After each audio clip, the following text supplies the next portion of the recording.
My talk this morning is the current state of piracy in the Gulf of Guinea. A bit of an overview. I'm going to look at the background of the situation there and the differences between the Gulf of Guinea and other regions. I'll look at the war additional premium area. We'll look at some recent incidents in the Gulf of Guinea, the numbers and the locations.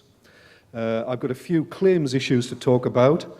I'll touch very briefly on the onboard guard situation in the Gulf of Guinea, and then I've got a final slide on some solutions and discussion points. Starting with the background then, one of the reasons that the Gulf of Guinea is different is that ships are attacked mainly in the territorial waters when they're approaching, drifting or anchored close to the ports. But occasionally we see attacks offshore. Pirates using small, high-powered speedboats. The greatest risk is at night, and about 70% of all the incidents are off Nigeria. The Gulf of Guinea pirates tend to be more violent than their Somali cousins, particularly if cargo theft is their intent. Then there's perhaps not such the incentive to keep the crew safe. We have an area with established legal systems based on English or French law, unlike Somalia, where there was no real legal system in place. One of the serious activities is, of course, cargo theft. This tends to be predominantly in STS transfer areas, and the cargo theft is intelligence-led. It's organized. It's not opportunistic. It tends to be targeted at product and chemical tankers. Once the pirates have taken the ship, the communication and the tracking equipment, if they can find it, is disabled. The crew are forced to move the vessel. The cargo's transferred by STS. Cash, equipment and crew valuables are stolen before the pirates depart. Another type of serious activity is kidnap and ransom. It tends to be the senior European officers that are kidnapped and taken ashore. We have an area where ship movement reporting procedures are less effective, certainly less effective than the Indian Ocean, although I am detecting some improvement in reporting in the area. There's no established policing mechanism there by the international navies. We have sovereign states with their own navies, although those navies in certain circumstances may be limited. We have a complex regional politics. We have countries that don't necessarily have a long history of regional cooperation. And of course, some ship protection measures are unsuitable, particularly during STS operations. This is a map of the additional premium area in the Gulf of Guinea.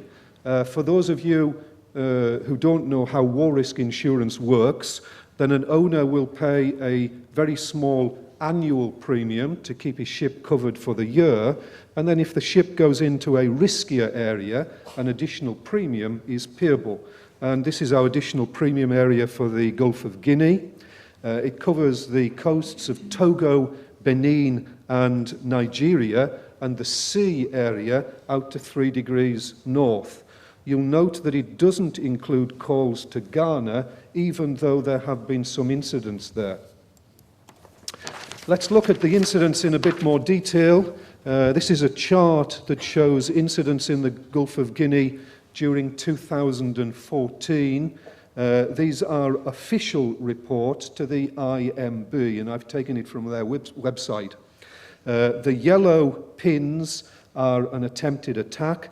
The orange is where the ship has been boarded, blue where the ship has been fired upon, red hijacked, purple is a suspicious approach. Under-reporting in the Gulf of Guinea is thought to be very significant. Note that cluster of incidents just west of the Niger Delta and the 3 hijacks further west off Ghana and Togo. This chart shows incidents during 2015 up until to date. We're only partway through the year, but clearly there's less incidents. I put this point to the P&I correspondent in Nigeria, and he agreed with me. He thought that there had been less incidents. I put the question to him then, why do you think that is? He put that down to the fact that there's been a greater military presence since the election in the streets and around the ports, but not necessarily in the ports themselves, and that may have prevented the pirates' access to boats. But I also put the question to a security professional who's in Nigeria a lot, and he had the opposite take on it.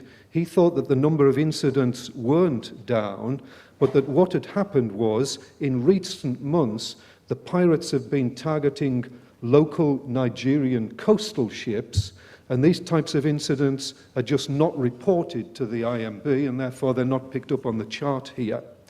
What I would do, though, is echo John Dickey's comment earlier that the risk of piracy and violence at sea in the Gulf of Guinea remains high, and it's unlikely to diminish anytime soon.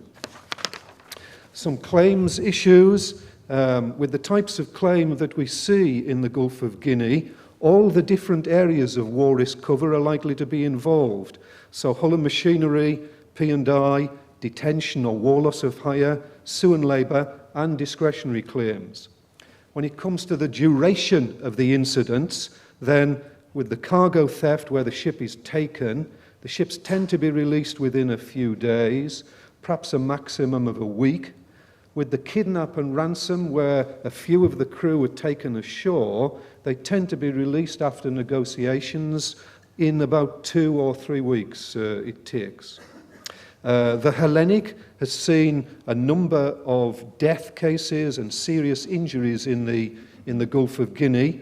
And the other point on this is that when the kidnapped victims are taken ashore, they're not kept in very good condition. So in addition to the psychological trauma, they're bitten by mosquitoes, they go down with malaria, the food and water that they're given is not of very good quality, so they go down with tropical diseases and waterborne diseases.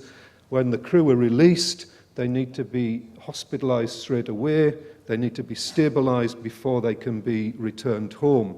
In a recent case that the Hellenic had, we actually had to use an air ambulance to repatriate the crew. On the cargo side of things, because of the way that the war cover and the P&I cover works on piracy, the cargo claims, cargo issues, tend to be directed towards the P&I club rather than a war risk underwriter. Ship damage, we see ship damages in the area caused by pirates, bullet damage. If the ship's been attacked, it could be a rocket-propelled grenade.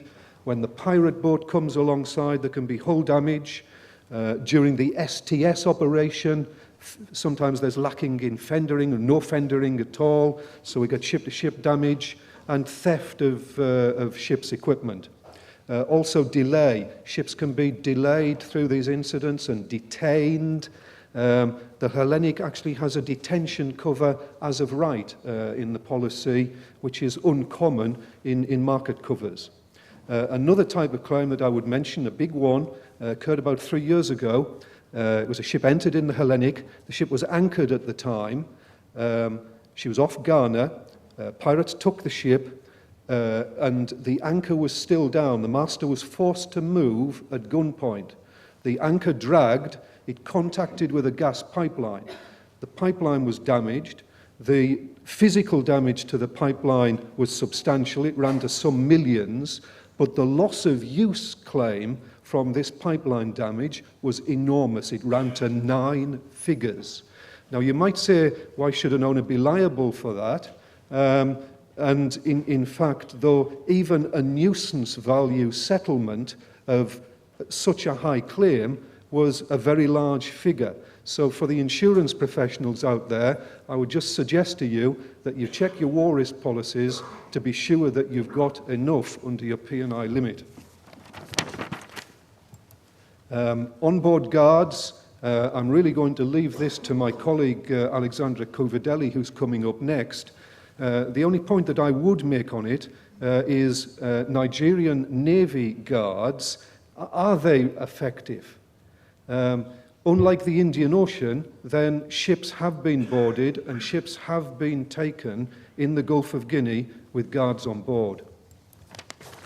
Final slide. The guards, well, questionable whether they're effective. What is effective, though, are these escort patrol vessels.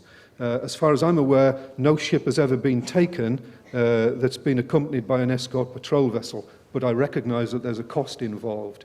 Certainly you need to comply with BMP4 and the Gulf of Guinea interim guidelines, risk assessment, vigorous watchkeeping, keeping your routing information secure, and crew awareness. Is staying offshore an option? It might be, but you need to think about your contractual arrangements, your charter party and your bill of lading arrangements. Use of safe anchorages. There's the safe anchorage off Lagos and the 2 secure drifting areas further west. Again, I'm not aware of ships having been taken at the anchorage or the safe drifting areas. Robust charter party clauses. My colleague Alexandra is going to talk about that. Broad area surveillance.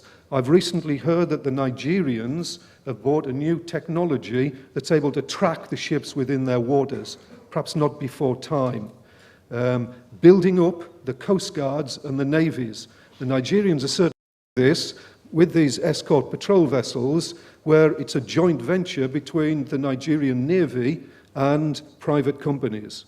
The crews need to be vigilant. UKP&I recently issued a bulletin where a ship was at anchor off Lagos.